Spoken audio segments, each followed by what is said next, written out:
So, No Home is a novel that follows the family lineage of two half-sisters. Afia, the first half-sister, is the wife of the British governor of the Cape Coast Castle, which is a slave fort that still stands in Ghana. And then Essie, the second half-sister, is kept in the castle as a slave before being sent to America. So the novel kind of follows their descendants down the line from 18th century Ghana to present-day America.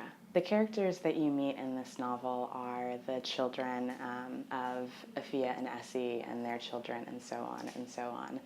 The novel kind of moves back and forth between the Ghanaian side of the family and the American side of the family. The descendants in America are taken from the plantations in the South in Alabama through to the Fugitive Slave Act, to the Civil War, to Reconstruction, and into Harlem, the Harlem Renaissance, the Great Migration, and then finally ending in the present day. The novel kind of stops in these different points in history and allows you to see the children as they are kind of interacting with these larger forces in history. This book is an attempt at kind of looking at the ways that that history continues to rhyme. And hopefully it's an opportunity for people to see the individuals who are thrust into these circumstances, and to recognize that that these individuals are just like them. You know, they have the same kinds of hopes and fears and dreams that we all have. I always knew that this book would start with women, start with mothers, in particular because the Akan people of Ghana are matrilineal.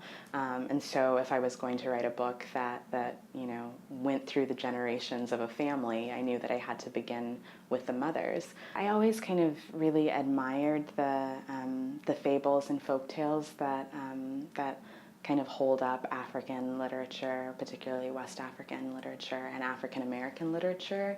And so I wanted this book to be in that tradition, to kind of have this this fabulous element so that there was something almost magical about it, even though these situations are really quite real.